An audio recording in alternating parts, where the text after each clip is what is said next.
প্রিয় দর্শক, আমন্ত্রণ জানাচ্ছি বাংলা ভিশনের সংবাদ পর্যালোচনামূলক অনুষ্ঠান প্রাণ ফুটো নিউজ অ্যান্ড ভিউজে। আপনাদের সঙ্গে রয়েছে আমি মঞ্জিরুল আলম পান্না। আলোচনার জন্য আমাদের স্টুডিওতে আজ উপস্থিত রয়েছেন বাংলাদেশ ফেডারেল সাংবাদিক ইউনিয়ন বিএফইউজের মহাসচিব শাবান মাহমুদ এবং রয়েছেন সিনিয়র সাংবাদিক ইলিয়াস খান। আপনাদেরকে স্বাগত জানাচ্ছি আমাদের আজকের অনুষ্ঠানে। আমরা আলোচনা যাওয়ার আগে একটু যথারীতি দেখে নিতে চাই গতকাল বাংলা ভিশনে প্রচারিত সংবাদগুলোর শিরোনাম।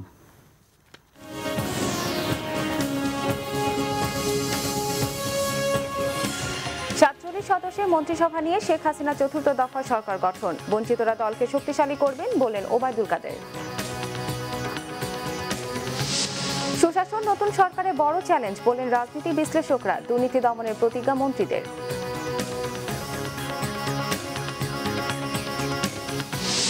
খালেদা জিয়ার সাথে 3 সপ্তাহ ধরে দেখা করতে দেওয়া হচ্ছে না স্বজনদের, অভিযোগ রিজভির, সরকারের নিষ্ঠুর আচরণের নিন্দা। রাজধানী মিরপুরে ছাত্রলীগের হাতে যুবলীগ কর্মী নিহত, সংঘর্ষে 2 গ্রুপের 7 জন আহত, উত্তরায় পোশাক শ্রমিকদের সড়ক অবরোধ, বাসে আগুন। শুনছিলেন গতকাল বাংলা ভিশনে প্রচারিত সংবাদগুলোর শিরোনাম। আমরা আলোচনা যাচ্ছি। শাবান মাহমুদ, আপনাকে দিয়ে শুরু করছি।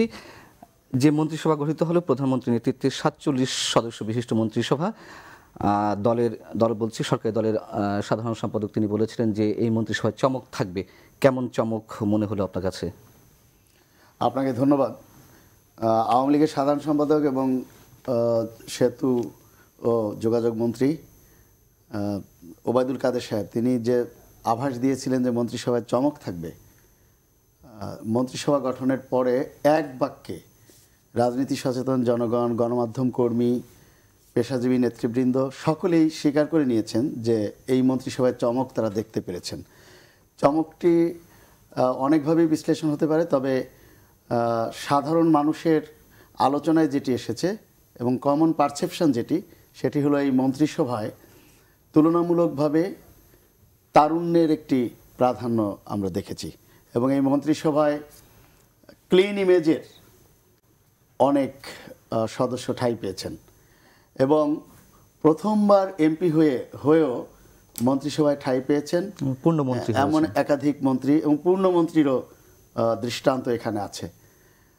আর 70 কয়েকজন মন্ত্রী এখানে থাকলেও মূলত এই মন্ত্রিসভাটি তারুণ্য নির্ভর একটি মন্ত্রিসভা এবং ক্লিন ইমেজের মন্ত্রিসভা, মেধাদীপ্ত একটি মন্ত্রিসভা। অন্ততপক্ষে আওয়ামী লীগের দলীয় আলোচনায় এমন বিষয়গুলো আসছে। আমরা গণমাধ্যম কর্মী হিসেবেও আর যাই হোক এই মন্ত্রিসভায় যে একটা বড় ধরনের চমক ছিল, ওবায়দুল কাদের সাহেবের সেই বক্তব্যটি প্রমাণিত হয়েছে। তারুণ্যের প্রাধান্য আমরা দেখতে পাচ্ছি, এই কথা সত্য, কিন্তু পাশাপাশি বিশ্লেষক মহল যারা বিষয়টি নিয়ে অনেক ধরনের বিশ্লেষণ করছেন তারা বলছেন যে যারা সিনিয়র নেতা আওয়ামী লীগের তাদেরকে পাশ কাটিয়ে মন্ত্রিসভা করা হয়েছে, যেহেতু এই 3য় দফায় যে সরকার গঠন এটিকে আরও বেশি চ্যালেঞ্জের মুখোমুখি হতে হবে বলে অনেকে মনে করছেন। তো সেই অবস্থায় সিনিয়র যারা সদস্য রয়েছেন, অভিজ্ঞ বর্ষিয়ান যারা রাজনীতিবিদ রয়েছেন, তাদেরকে পাশ কাটিয়ে অথবা পাশ কাটিয়ে শব্দটা আমি ব্যবহার করব না, তাদেরকে বাদ দিয়ে এই মন্ত্রিসভা আসলে এই চ্যালেঞ্জগুলো যেগুলো সামনে রয়েছে সেগুলো কতখানি চ্যালেঞ্জ মোকাবেলায় সক্ষম হবে বলে মনে করছেন? আমি আসলে মনে করি না, এই ধরনের কোনো আশঙ্কা আমি দেখি না যে এই মন্ত্রিসভাকে কোনো চ্যালেঞ্জ মোকাবেলা করতে হবে। যে কারণে বলা হচ্ছে যে তুলনামূলক অনভিজ্ঞ মন্ত্রিসভা বা সিনিয়র নেতাদের বা অভিজ্ঞ মন্ত্রীদের বাদ দিয়ে নতুন মন্ত্রী, আসলে দেখতে হবে যে এই মন্ত্রিসভার প্রধানকে, সরকার প্রধানকে, টিম প্রধানকে, টিম পরিচালনা করবেন কে। যেমন আওয়ামী লীগ 2000 অর্থাৎ গত 30 ডিসেম্বর অনুষ্ঠিত নির্বাচনে যে চমকটি দেখিয়েছেন, আওয়ামী বিরোধী মহলেও এই আলোচনা আছে যে এই চমকের নেপথ্যে মানে নেতৃত্ব দিয়েছেন বঙ্গবন্ধু কন্যা শেখ হাসিনা, দলটির প্রধান। কাজে এই মন্ত্রিসভা পরিচালনার ক্ষেত্রেও নিশ্চয়ই আমার বিশ্বাস যে প্রধানমন্ত্রীর দিক নির্দেশনা থাকবে এবং যে কোনো মন্ত্রণালয়ে কোনো মন্ত্রী যখন কোনো ধরনের পরিস্থিতির মুখোমুখি হবেন অথবা সিদ্ধান্তহীনতায় ভুগবেন, নিশ্চয়ই তিনি মাননীয় প্রধানমন্ত্রীর পরামর্শ নিয়ে সেই জায়গা উত্তরণের চেষ্টা করবেন। প্রথম দিকে তাদের প্রধানমন্ত্রী নির্ভর হওয়ার একটা সম্ভাবনা আমি দেখি।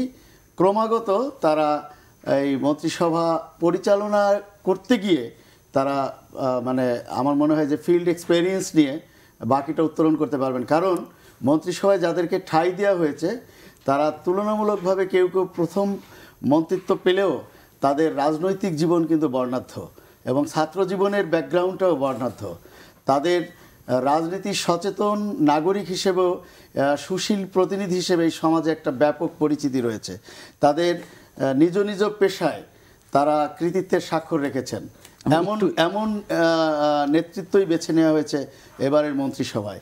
আর বিশেষ করে নতুন যেসব তরুণরা এসেছেন তার মধ্যে ছাত্র রাজনীতির উজ্জ্বল দৃষ্টান্ত রাখা বেশ কয়েকজন আছেন। আমি এনামুল হক শামীম তার কথা বলতে চাই যে তিনি জাকসুর ভিপি ছিলেন, ছাত্রলীগের সাবেক সভাপতি এবং বর্তমান প্রথম দফায় এমপি হয়ে তিনি মন্ত্রিসভায় ঠাঁই পেয়েছেন। মহিউদ্দিন চৌধুরী সাহেব সাবেক মেয়র, তার ছেলে তিনি নওফেল চৌধুরী, তিনি কিন্তু মন্ত্রিসভায় ঠাঁই পেয়েছেন প্রথমবার মন্ত্রী হয়ে। সমর রেজাউল করিম তিনি মন্ত্রিসভায় পূর্ণমন্ত্রী হলেন, তিনি প্রথমবার এমপি হয়ে মন্ত্রী। তার কিন্তু আইন পেশায় একটা বিশাল মানে খ্যাতি রয়েছে এবং ভূমিকা রয়েছে, ইতিবাচক ভূমিকা, গঠনমূলক ভূমিকা।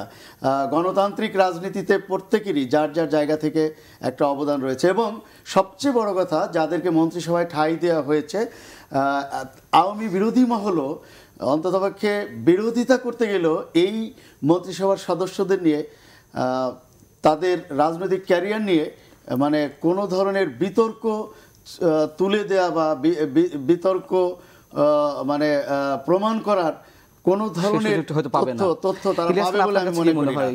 এই মন্ত্রিসভা নিয়ে আপনার পর্যবেক্ষণ অথবা মূল্যায়ন?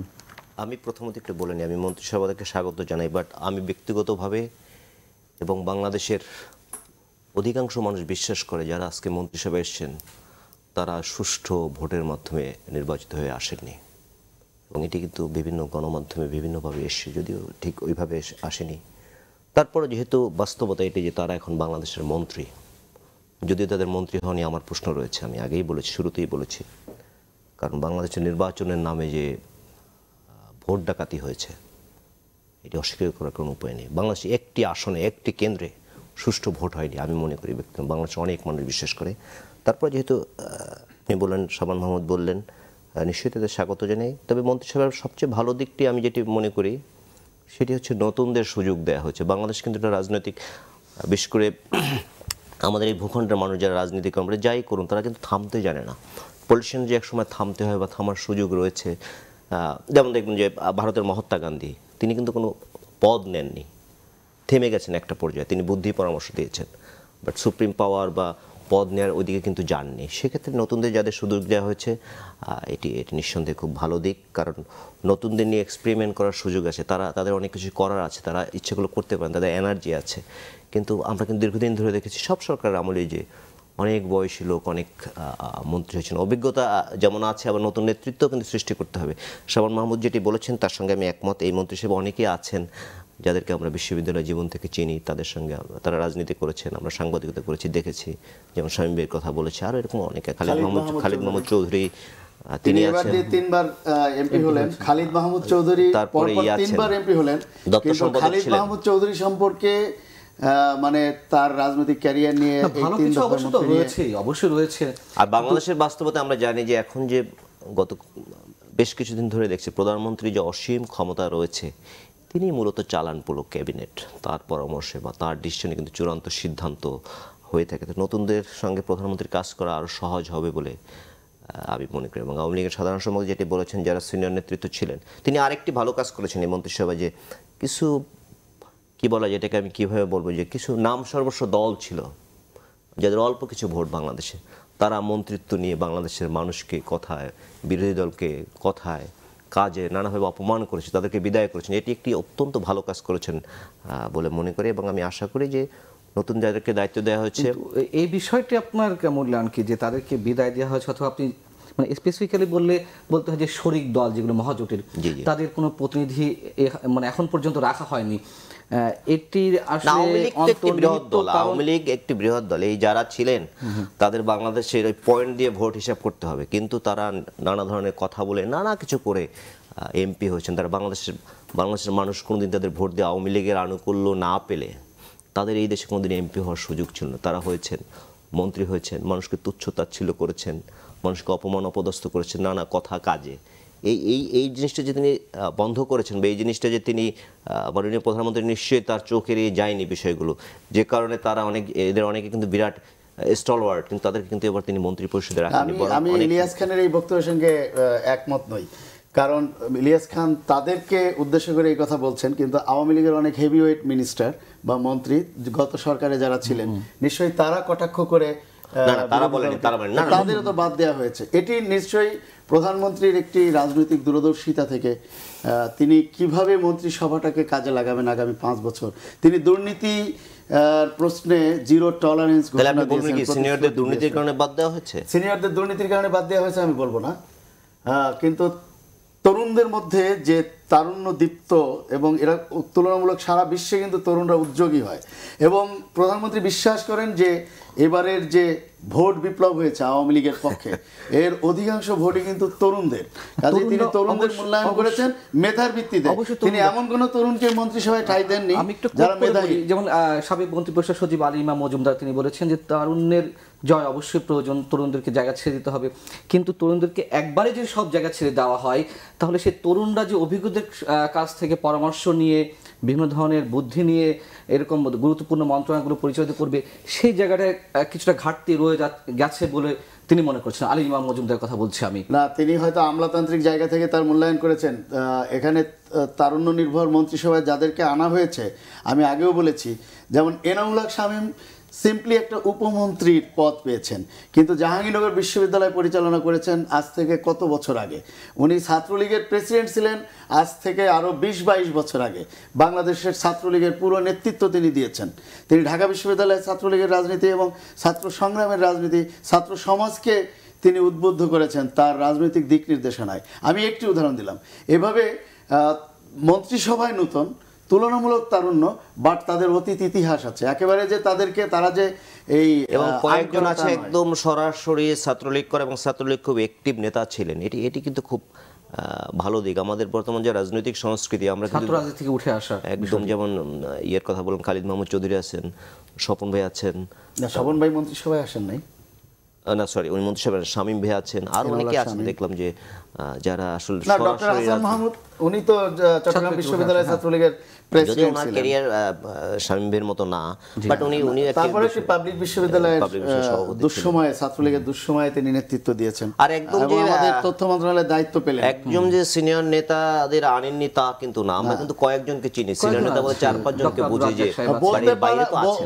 বলা যায় যে মাননীয় প্রধানমন্ত্রী এবারের মন্ত্রিসভায় প্রান্তিক জনপদ থেকে বা তৃণমূল থেকে বেশ কিছু ত্যাগী এবং অভিজ্ঞ নেতাকে তুলে এনেছেন। তারা হয়তো দলে সিনিয়র নেতা হিসেবে তাদের পরিচিতি নেই, কিন্তু তারা কিন্তু নিজ নিজ জেলায় অত্যন্ত অভিজ্ঞ এবং ত্যাগী নেতা এবং প্রবীণ নেতা এমনও আছেন। 7 জন তো আছেন যাদের বয়স 70-এর উপরে এই মন্ত্রিসভায়। ইলিয়াস খান, আপনার কাছে যে প্রশ্ন করতে চাই, যে এই প্রশ্নটা আমি শাবান মাহমুদের কাছে রাখতে চাই। দুর্নীতি এবং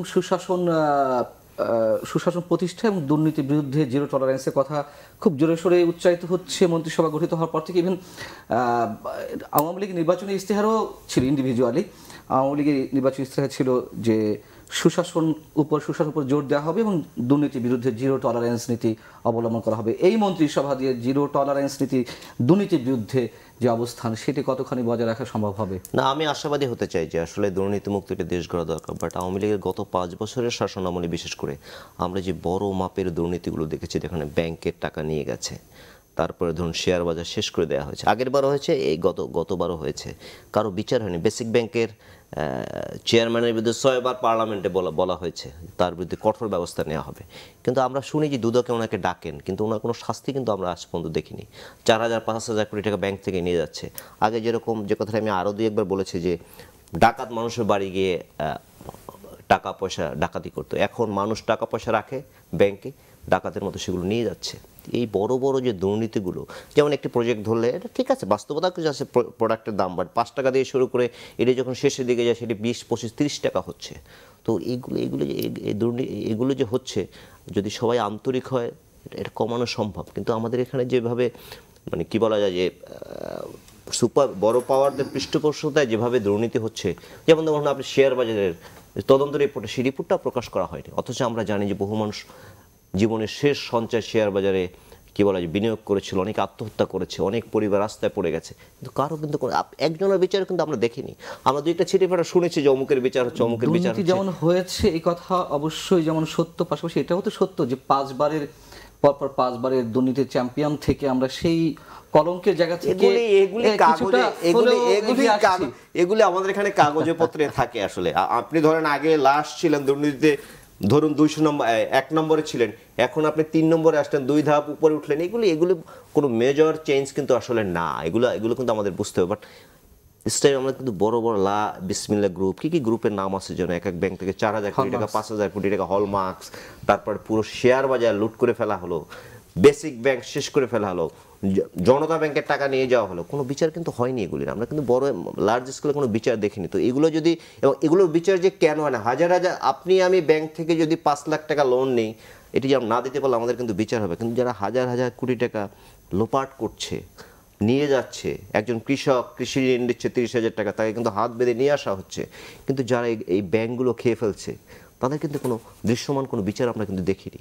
এই ব্যাপারে কিন্তু আমাদের আমরা আলোচনা করব। আমি আসছি সাবান মোহাম্মদ আপনার কাছে, তার আগে দর্শক একটা ছোট বিরতি নিতে চাচ্ছি প্রাণ ফুড ও নিউজ অ্যান্ড ভিউজ এই অনুষ্ঠান থেকে। আমরা ফিরছি খুব দ্রুত।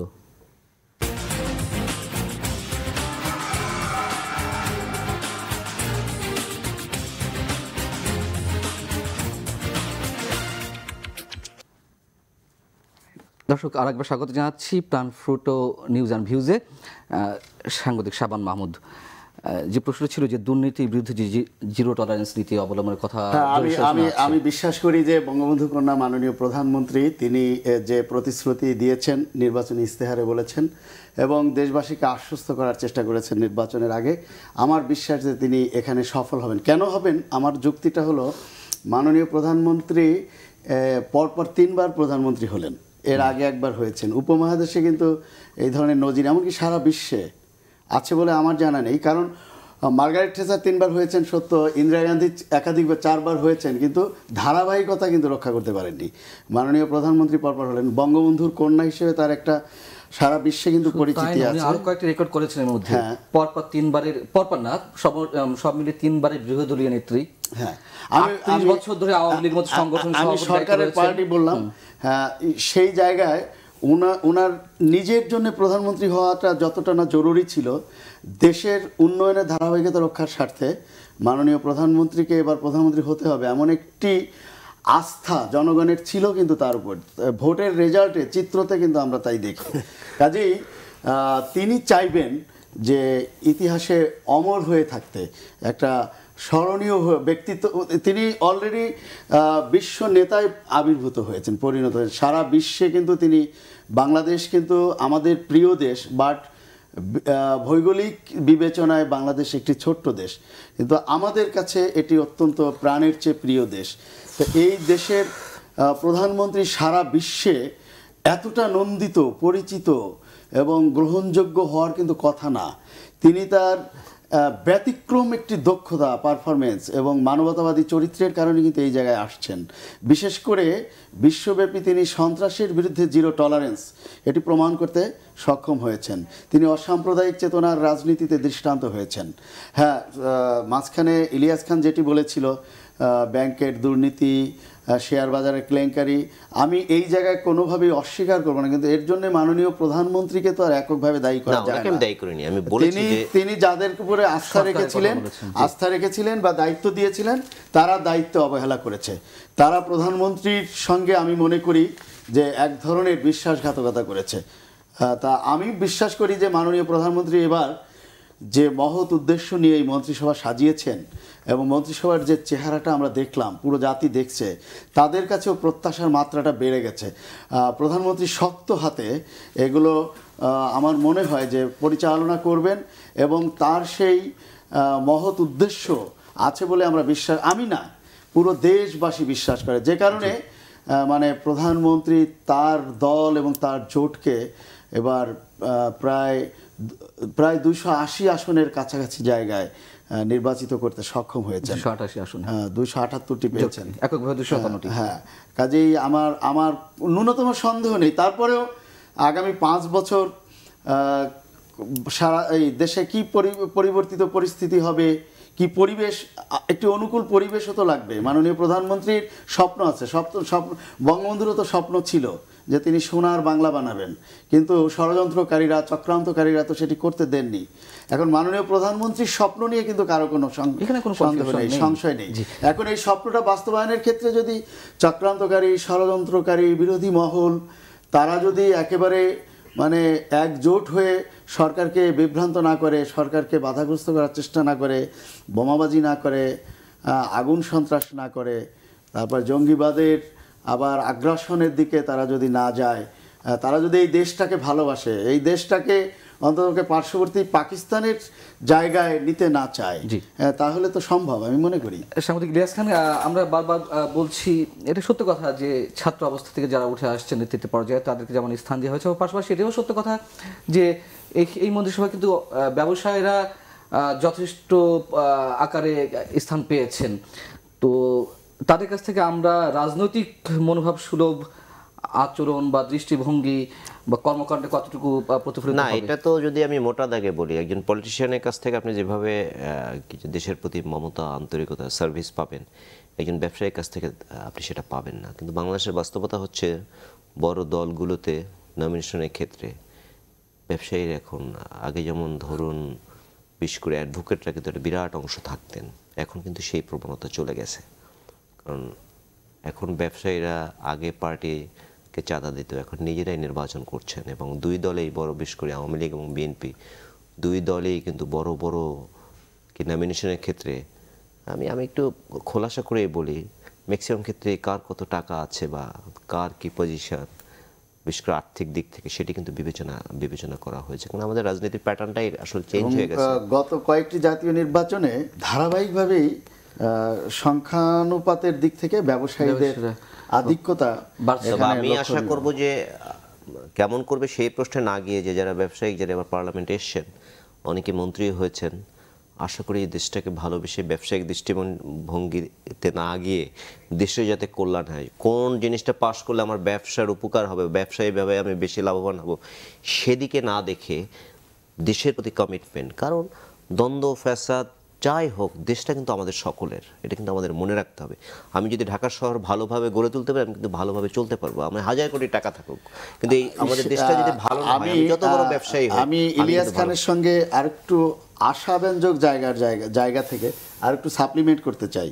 ইলিয়াসের এই বক্তব্যটা আমার কাছে খুবই ভালো লেগেছে এবং এই সহনশীল পরিবেশটা কিন্তু আমি মনে করি অলরেডি স্টাবলিশড হয়েছে। বিশেষ করে নির্বাচন পরবর্তী এই কয়েকদিনে বিরোধী দল বা বিএনপির পক্ষ থেকে বলা হচ্ছে যে ভোটের কারচুপি হয়েছে, অনিয়ম হয়েছে, অব্যবস্থাপনা হয়েছে, কিন্তু অতীতের তুলনায় বা অতীতের মতো বিএনপি কিন্তু এখন পর্যন্ত সেই অভিযোগের জায়গা থেকে অন্তত অস্থিতিশীল পরিস্থিতি তৈরি করার মতো কোনো ধরনের দৃষ্টান্ত এই মুহূর্ত পর্যন্ত কিন্তু রাখেনি। তারা কিন্তু শান্তিপূর্ণ অবস্থানে আছে। আবার পাশাপাশি সরকারি দলের কাছ থেকে মানে প্রত্যাশার মাত্রাটা আমরা আরও বেশি দেখি।